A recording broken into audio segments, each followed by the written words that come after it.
Olá, sejam bem-vindos à Rádio Sbot, o podcast oficial da Sociedade Brasileira de Ortopedia e Traumatologia. Hoje teremos mais um episódio do programa Controvérsias da Ortopedia, especificamente do trauma ortopédico, com o tema Fratura do colo do fêmur no jovem, opções de fixação. Eu sou Vinicius Giordano, do Rio de Janeiro, e hoje eu irei conversar com os doutores Francisco Ramiro Cavalcante, de Goiânia, e Luiz Henrique Penteado da Silva, de Passo Fundo, no Rio Grande do Sul.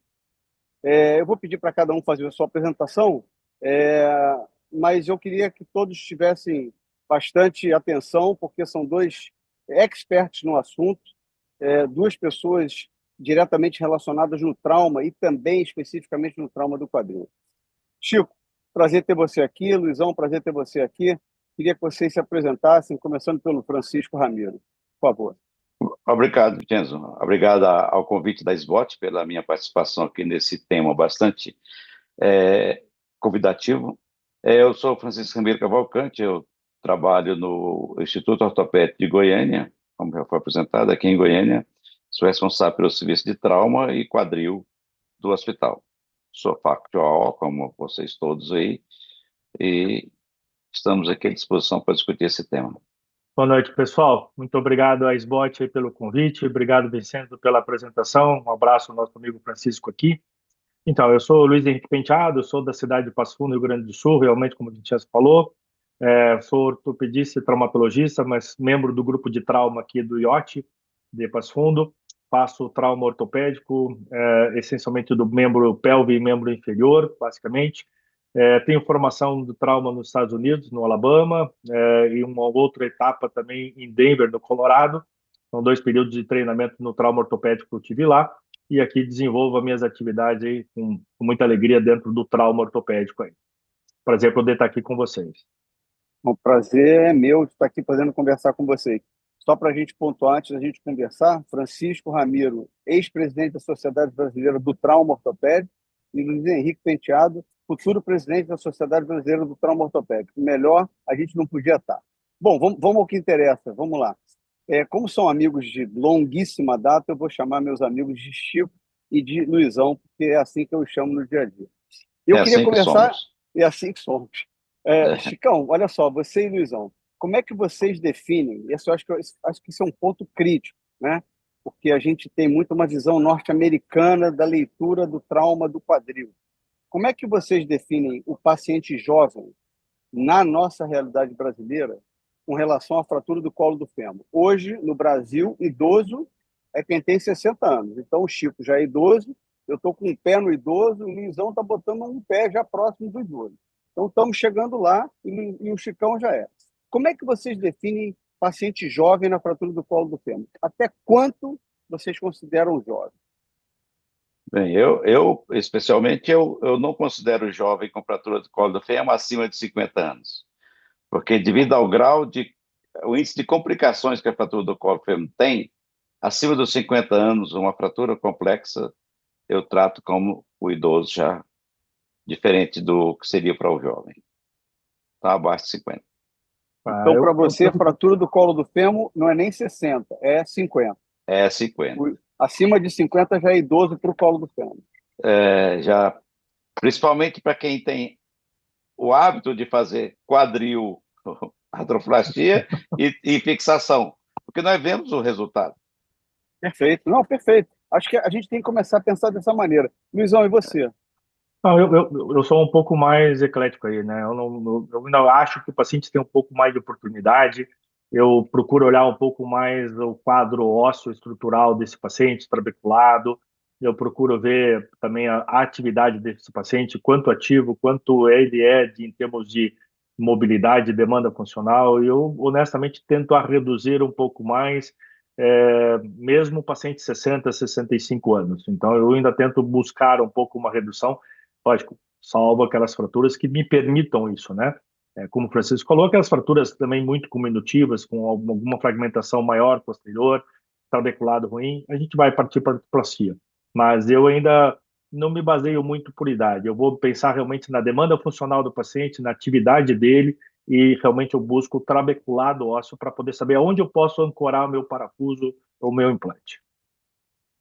Perfeito. Luizão, então eu vou seguir contigo. Já que você falou dessa questão toda da avaliação de imagem, né, do grau de cominuição, do trabeculado, a gente de uma maneira usual, né, a gente faz uma avaliação do paciente com fratura do quadril, não só as fraturas mediais, mas as fraturas laterais, usando radiografia. O paciente chega geralmente nas nossas emergências, aí está lá o pessoal da emergência, do plantão, faz aquele AP, às vezes sem tração, e aí está tudo meio cavalgado ali, a gente tem muita dificuldade de interpretação, e faz aquele perfil bem roubado, às vezes nem faz um perfil, porque o paciente tem muita dor.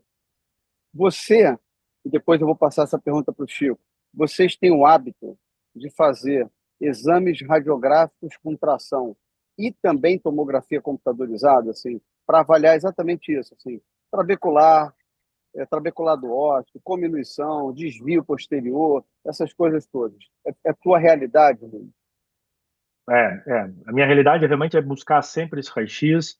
Isso é uma praxe, rotina, tração, rotação interna, tentar tirar o grande trocânter de trás da fratura do colo, você tentar ver realmente se você tem numa tração um certo alinhamento da estrutura. Então eu faço esse padrão de raio-x preferencialmente. E, de uma certa forma, o que a gente faz, honestamente, às vezes não é sempre um cross-table, mas a gente utiliza aqui da incidência como se fosse fazer um alar da acetábulo, da pelve, que você consegue ter uma ideia de um perfil um pouco mais verdadeiro do que aquele falso perfil que a gente fica, como você acabou de dizer, roubando, né?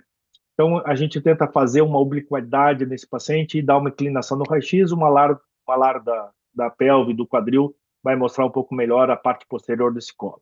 E acho que hoje a gente é necessário cada vez mais, a gente tem preconizado aqui também no serviço a realização da tomografia. Acho fundamental a identificação do tipo de traço, fragmentação posterior, que tipo de trabeculado eu tenho, que tipo de fragmentação pode ter associado no grande trocânter. Eu acho que a tomografia é peça fundamental no pré e no pós-operatório também. Perfeito. Chico, você faz tomografia também? Não, a tomografia não é rotina para fratura do colo. A radiografia com tração é rotina, porque ela me dá a ideia, mesmo porque a redução vai ser baseada na radiografia. Então, a imagem que eu tenho de radiografia para controle de redução no centro cirúrgico é a radiografia, não tem tomografia no centro cirúrgico. Agora, nem sempre a radiografia pode ser feita com tração no paciente jovem que teve um trauma de alta energia lá e que não permite que você tenha musculatura. Não é o paciente idoso que você leva a perninha dele lá e ele aceita. Então, na maioria das vezes, ou e muitas vezes, eu faço já sobre anestesia no centro cirúrgico para definir o procedimento, porque eu tenho que pensar nas possibilidades do tratamento de acordo com o padrão da fratura. Então, o padrão da fratura é o essencial para o tratamento da fratura do colo, porque o padrão da fratura é que vai determinar a possibilidade de uma redução estável ou não. Então, anestesiado vai melhor. Mas assim, nessa tomada de decisão, você já, você, Chico, você já, por exemplo, o paciente tem mais de 50 anos de idade, você já entra no centro cirúrgico para fazer uma artroplastia, pelo que eu entendi. Não, não. Não? Acontece, o Luizão falou muito bem aqui, não é a idade isoladamente. Um paciente com mais de 50 anos, mas que tem uma fratura cominutiva, uma fratura que você vê que, pela sua experiência, que o resultado não vai ficar bom, vai consolidar, mas vai consolidar encurtado, vai ter um mau resultado clínico, funcional. Nesses casos, eu evito o dissabor dele de pedir para fazer a prótese depois. Então, o padrão de paciente com fratura acima dos 50 anos, digamos, entre 50 e 60, mas com um padrão de fratura ruim, que é o que a gente conhece como sendo ruim, esse vai para a artroplastia. Padrão de fratura simples, fratura sem cominuição, é claro que pode ser feita a fixação num paciente ido com 60 anos, 60 e poucos anos, né? Mas a maioria que se vê, o paciente às vezes tem 52 anos, um renal crônico, uma osteoporose, uma queda banal e teve a fratura, ou então tem cominuição. Esse Perfeito. vai dar maior resultado. Mas a questão do perfil, então, Chico, você faz no centro cirúrgico, um perfil bem feito, com o paciente anestesiado, que aí dá para fazer uma radiografia melhor. Perfeito. Inclusive, às vezes, até com flexão do quadril, com aquela manobra de redução, você faz uma imagem boa. Mas a gente sempre tenta fazer no pré-operatório também, porque lá ele tenta fazer essas incidências que o Luiz falou, ou não sei o que o Cross teve, mas uma inclinação suficiente para dar uma visão de alguma combinação mais grosseira lá. Perfeito, perfeito. E a questão do tempo, assim, pensando numa fratura que a gente vai salvar, é um paciente jovem, a gente já viu essa questão da oscilação do que é um jovem, né? Tem vários fatores que vão interferir nessa definição do jovem e do idoso no colo do fêmur, mas a gente decidiu que vai fixar. A questão do tempo, para vocês, é importante, assim, porque durante muito tempo, eu me lembro que quando a gente era residente, a questão do tempo era crucial, né? Estava lá no É, livro que se você não operasse em 24 horas, tinha que drenar o hematoma, porque senão a cabeça ia evoluir com necrose. é. Aí depois isso passou a não ser uma realidade, né, absoluta. Aí hoje a gente vê uma série de estudos mostrando que você tem um tempo, às vezes, muito maior do que 48 horas, isso não é definitivo na questão da complicação, principalmente de não união de necrose vascular. Até tem um trabalho interessante do Carlos Schwartzman, publicado na RBO sobre isso, mostrando que isso não é definitivo, não é decisivo para a evolução com essas complicações. E aí sai há pouco tempo o RIPATEC, dizendo que não, que você tem que operar em 48 horas.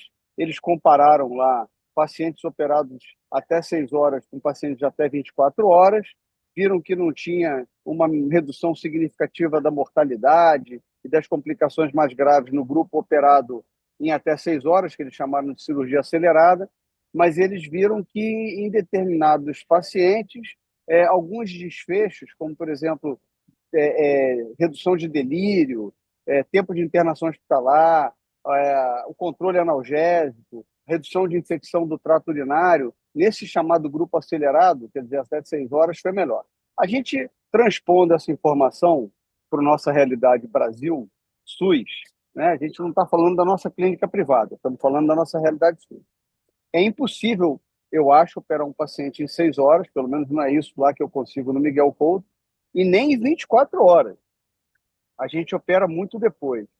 Como é que vocês trabalham com essa questão do tempo? Como é que é a rotina de vocês no IoT, lá em Passo Fundo, no hospital teu em Goiânia, Chicão? Como é que vocês manejam essa questão do tempo?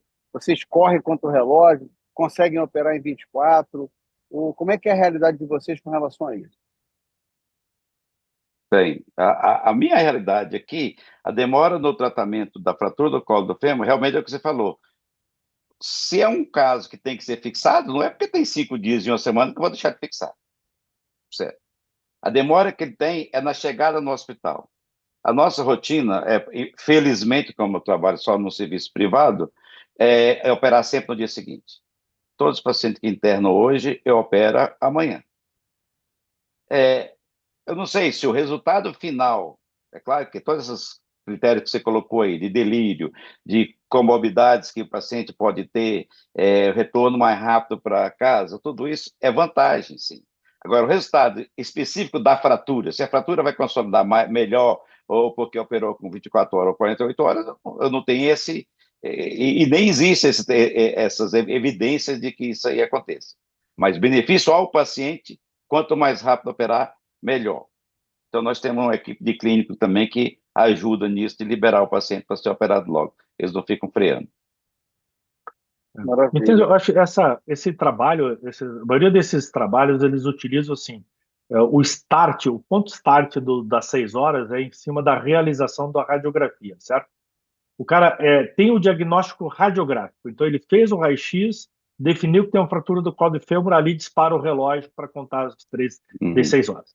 Cara, isso é inviável, né? Eu acho que hoje no mundo brasileiro, esse paciente não saiu da radiologia ainda em questão de meia hora para voltar para a emergência, na emergência até conseguir fazer a internação, até ter um leito disponível, até ter uma disponibilidade de sala de cirurgia, impossível realmente 6 horas. O que a gente realmente preconiza aqui, a gente tenta realmente trabalhar, como o Francisco colocou, é a brevidade. Dentro da maior brevidade possível, dentro da maior possibilidade que a gente tiver condições, de buscar essa cirurgia dentro dessas 24 ou 48 horas.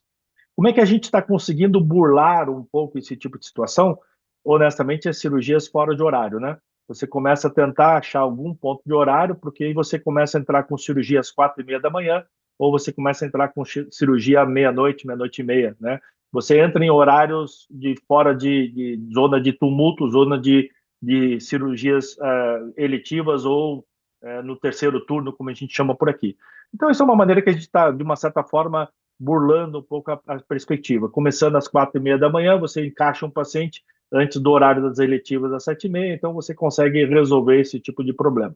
Mas o ideal é entre 24 e 48 horas, mesmo sendo SUS, a gente tem conseguido buscar dentro dessa aspecto multidisciplinar também da instituição para liberar esse paciente aí.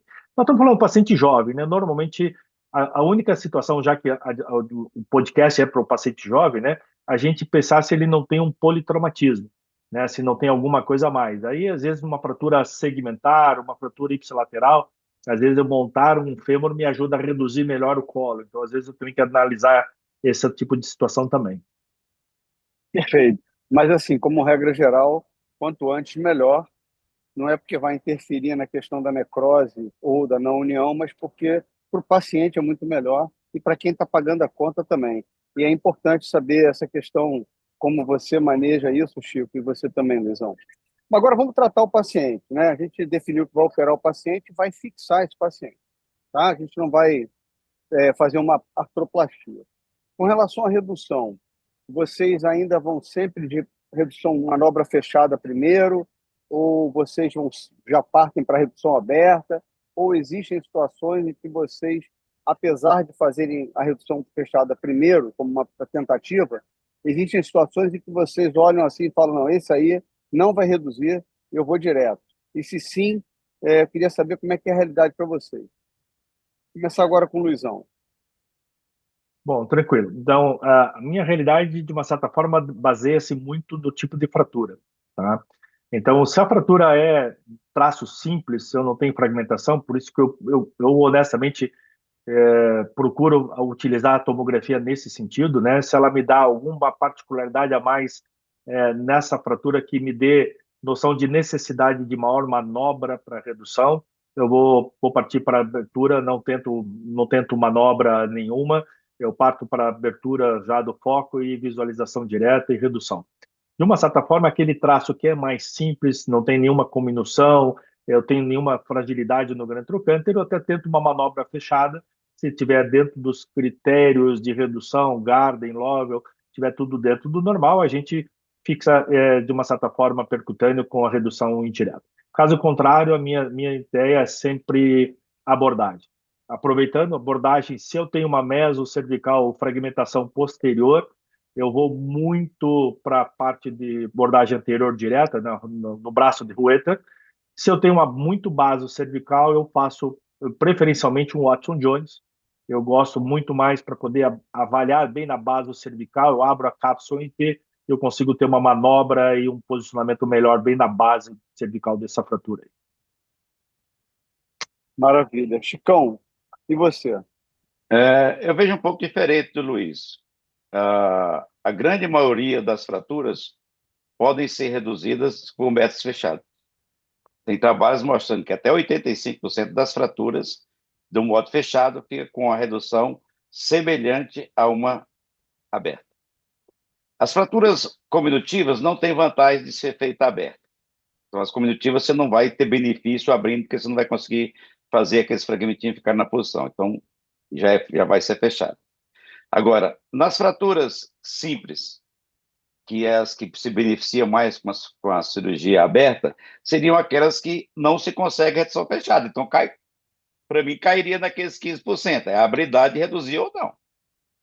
Agora, como eu faço a redução sem mesa ortopédica, eu acho que isso é uma vantagem de conseguir uma redução melhor. Que a mesa ortopédica, se você não conseguiu na primeira tração e posicionamento, depois fica difícil de manipular os fragmentos. Então, eu já tento mais a redução fechada. E quando precisa redução aberta, é o que o Luiz falou. Se a fratura é mais medial, o acesso anterior. Se a fratura é mais baso, acesso lateral de Johnson, que é o mesmo acesso da fixação. Mas eu vejo que, na maioria das vezes, houve uma época que eu abria mais. Depois eu fui vendo que o resultado final da redução não. E tem trabalhos mostrando isso, que não muda muito se a manobra foi bem feita inicialmente. Porque tem É, padrão de fratura que reduz bem, tem fratura que não reduz. eu não sei se eu não tenho a mesma habilidade, eu sei desses trabalhos, mas eu tenho uma certa dificuldade naquelas fragmentadas de conseguir manter a redução, mesmo de forma indireta, para poder estabilizar. A gente podemos até discutir depois os instrumentais, os implantes, para a gente poder realmente fixar essa fratura, mas aquela cominutiva de forma indireta, fechada, eu acho muito difícil de a gente conseguir enquanto passa o parafuso. Por mais que você ponha fio, que você ponha um fio rosqueado cruzando a cabeça, travando no acetábulo, e sempre cria um movimento torsional nesse colo, sempre vai ter um movimento de rotação, essa cabeça nunca vai conseguir estabilizar. Então, sei lá, eu me sinto mais confortável abrindo e segurando o fragmento enquanto ponho o parafuso, ter certeza que mesmo depois do parafuso colocado, ele realmente está no alinhamento ideal ali. Acho que esse é um critério que eu uso, né, para a gente poder fazer. Eu tenho um pensamento similar ao teu, Luizão. Assim, eu já fui um cara mais de tentar redução fechada, sabe, Chico? Mas como eu venho fazendo mais tomografia, talvez a tomografia esteja me enviesando para o lado mais invasivo. Eu vejo que eu fazendo uma redução mais anterior, o Rueté, como mencionou o Luizão e você também, eu consigo, com algumas manobras lá, o joystick, parafuso, etc., eu consigo trazer um pouco a cabeça para frente. Mas realmente isso aí a literatura não tem uma definição, né? Tem trabalho mostrando que 85%, como você mencionou, Chico, 85% dos casos você consegue reduzir fechado, tem outros trabalhos dizendo que pô, a redução aberta tem uma qualidade de redução melhor. O fato é que eu acho que se você vai fazer uma redução fechada, usar a mesa de tração é uma ferramenta boa, porque você consegue abrir espaço e fazer lá as suas manobras de redução. E para quem não é muito familiar a mesa de tração ou não tem tanta habilidade, né, como falou o Luizão, acho que a redução aberta ela ajuda. Mas a partir do momento que a gente conseguiu a redução, a gente está satisfeito, né? Como o Luiz falou, a gente olhou lá, índice de Gardner perfeito, duplo S de Lovell, pô, tá anatômica a nossa redução, né? Como tem que ser, porque a gente sabe que a redução anatômica é o fator mais importante para a revascularização dessa cabeça e, obviamente, a gente não ter um número grande de complicações relacionadas ao insulto vascular. Como é que vocês fixam? Vocês usam múltiplos parafusos canulados, parafuso deslizante do quadril, com parafuso superior antirrotatório, utilizam um dos parafusos, fazem múltiplos parafusos canulados, um dos parafusos de rosca completa, ou utilizam rosca completa se o antirrotatório vai ser usado num parafuso deslizante do quadril. Qual é a estratégia de fixação na mão de vocês? Agora com os campos. Bem, aí muda um pouco com o padrão da fratura. Você tem uma fratura com traço simples, com traço muito vertical, então, e vou optar por parafusos, que a maioria das vezes que a gente usa é os múltiplos parafusos, os 3 parafusos. Então, o primeiro parafuso então, vai ser aquele que vai dar compressão no foco da fratura, sem ser ao longo eixo do colo, certo? Os outros dois que vão ser colocados em seguida, pode ser feito um deles com rosca total para, eventualmente, você pensar em diminuir essa questão do encurtamento do colo. Nas fraturas mais na base, aí eu já prefiro mais o DHS, porque não tem a questão do apoio do parafuso no calca. Então, o apoio do parafuso deslizante vai ser no tubo da placa. E nos casos de usar o DHS, eu prefiro usar um parafuso antirrotatório acima para travar, não porque achar que aquele parafuso tem vantagem depois de torque. Ele vai impedir que a inserção do parafuso deslizante não rode a cabeça. Porque esse é o grande problema. Se você rodar essa cabeça aí 90 graus lá, e às vezes você roda sem perceber, porque o osso é duro, você acabou com a vascularização do colo. Então, esse parafuso é essencial para evitar isso. Se você quiser, pode até retirar depois, porque a firmeza do parafuso num paciente jovem é muito grande. A cabeça não roda num osso sadio, não roda no parafuso deslizante. Não, e se você inserir o parafuso deslizante sem impedir a rotação antes, a sua redução que era anatômica já não está mais anatômica, porque ela rodou. Aí já era. Exatamente. E você sai da sala achando que ela está anatômica ainda, né? Exatamente. Você tem que travar a fratura primeiro para pôr o seu parafuso deslizante. Perfeita a Você, no próprio colocação. machaamento, você já deforma a tua redução, né? Exato, perfeito. Já vai Só no embora. machaamento você deforma. É. Exatamente. Luizão, faz alguma coisa diferente? Assim, vai mais de múltiplo parafuso, vai mais de placa com Não, parafuso? não, meu único problema é o seguinte, eu não tenho, é uma briga eterna aqui que eu não tenho parafuso rosca total. Uma dificuldade que a gente tem aqui é que os parafusos canulados, a rosca é muito pequena. Esses parafusos canulados 7.0, você acha que ele dá uma presa, mas ele não pega bem no trabeculado na cabeça. Ele não tem uma asa de passo de rosca adequada para pegar o osso trabeculado, na minha opinião. Então, de uma certa forma, eu ainda, em algumas situações, eu vou no bom e velho parafuso 6,5. Por isso que eu Uhum. sou adepto de realmente conseguir a redução, manter a redução, porque eu tenho um pouco de dificuldade realmente com o implante. É uma briga que eu tenho aqui, dificuldade. O 7.0 não dá uma boa presa no osso trabeculado na cabeça, na minha opinião. E em algumas situações eu utilizo muito o parafuso de Powers, aquele parafuso em varo, e aí eu uso normalmente um parafuso 4,5 porque eu furo a cortical do cálcar. Eu faço esse parafuso pegar na cortical e chamar. Eu não deixo ele na área inferior da cabeça. Eu realmente perfuro e faço um parafuso bicortical ali para poder fazer. Nas mesocervicais, eu sigo meu mentor aí, eu sigo os artigos do Dr. Vincenzo Giordano, eu uso o parafuso em L, eu faço a minha disposição em L, todas as mesocervicais, eu não ponho mais o aspecto de anis, eu faço em L, e as bases cervicais eu também utilizo, como o Francisco falou, o DHS, o parafuso deslizante me agrada muito, e um parafuso 6,5 sempre com esse parafuso deslizante. Maravilha. A gente já está nos finalmente. Eu queria só, antes de partir para a última pergunta para vocês, a gente hoje tem um implante novo que eu acho que ainda não está aprovado no Brasil, a gente não tem, que é o FNL.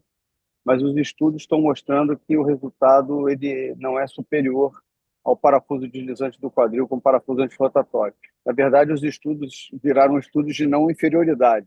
Ou É. seja, a solução realmente é você reduzir anatomicamente e fazer uma fixação que você se sinta confortável, como vocês mencionaram, essas escolhas de tática de parafusos canulados ou do parafuso deslizante com antirrotatório, de forma que a redução seja mantida durante o processo de consolidação. Acho que essa é a mensagem que a gente tem que passar.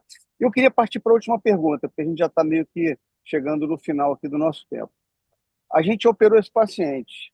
Eu queria saber, assim, de uma maneira muito rápida, como é que vocês conduzem a reabilitação, principalmente com relação à carga, né? E também, se vocês puderem falar, se vocês fazem profilaxia de trombose venosa profunda, de TEP, dos fenômenos tromboembólicos, e como vocês fazem, né? Como é que vocês conduzem esse pós-operatório? Basicamente isso, carga e profilaxia de fenômeno tromboembólico. Bom, entendo Bom, assim, vamos lá. aqui no serviço, a gente, no pós-operatório, a gente já inicia com um trabalho de fisioterapia e descarga já no dia seguinte.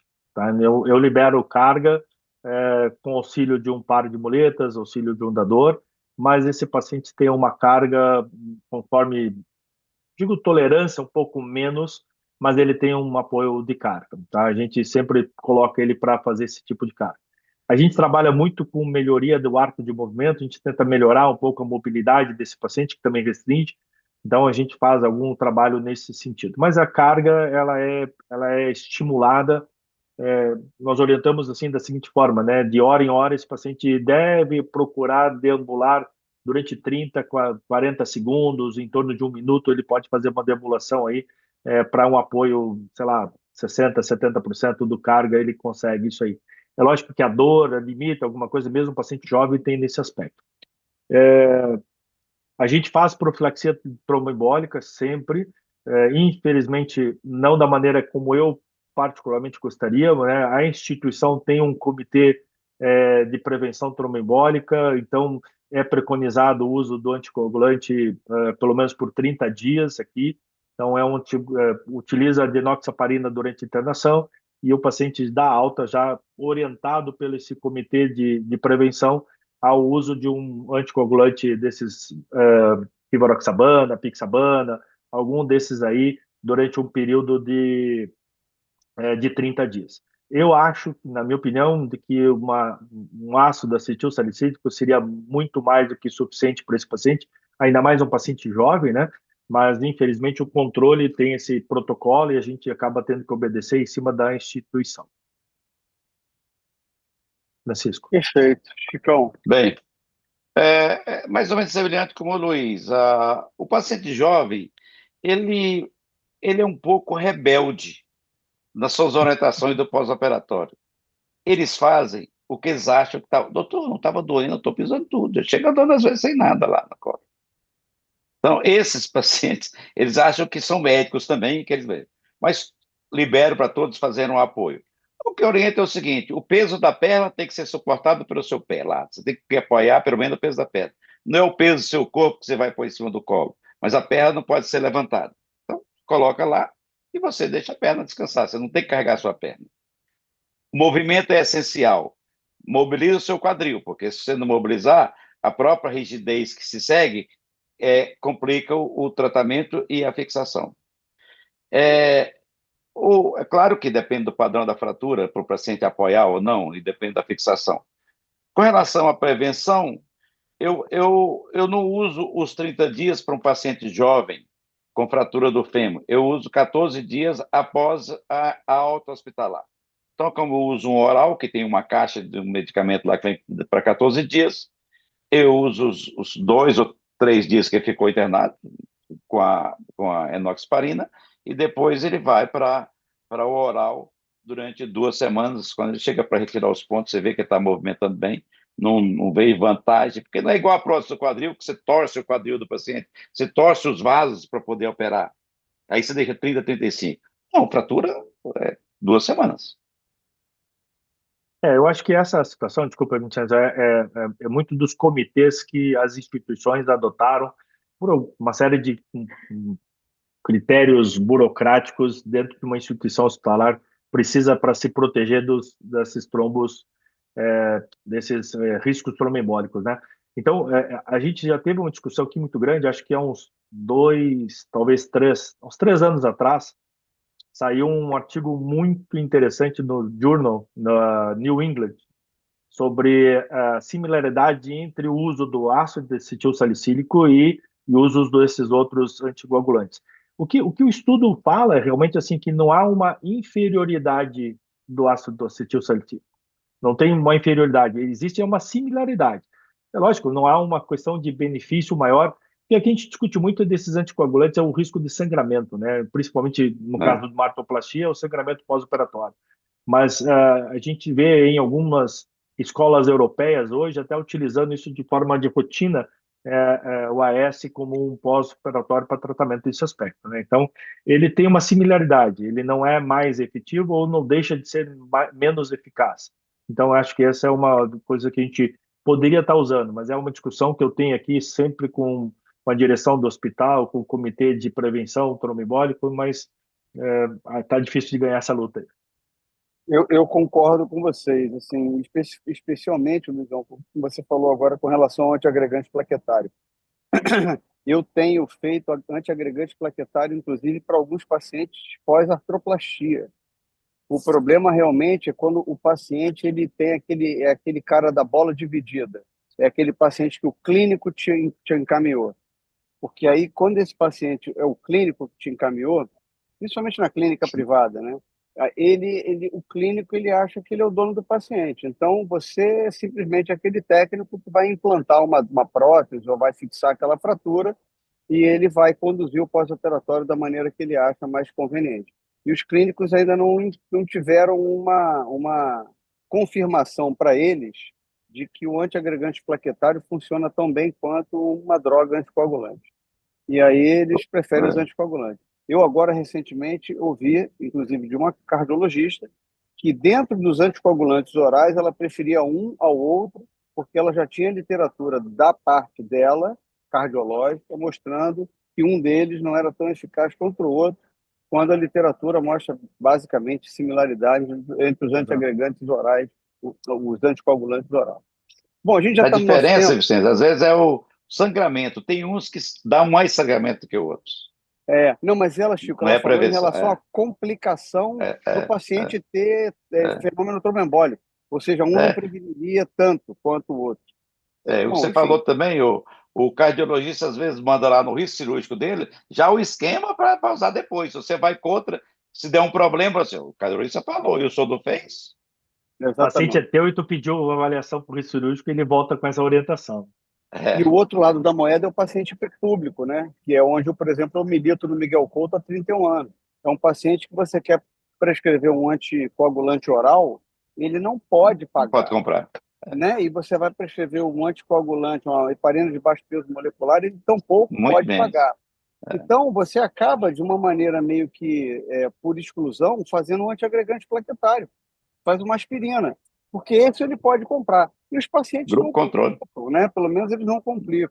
Então, a gente realmente ainda tem um terreno aberto. Mas eu acho que o importante é a mensagem de que tem que fazer, né? Não basta só ter a profilaxia mecânica de botar o paciente para andar, como vocês falaram muito bem, esse paciente está operado, ele tem que andar, porque ele melhora a questão da propriocepção, ele melhora a questão da carga axial ali naquela região, que é uma região de carga axial, e, obviamente, também serve como uma profilaxia mecânica.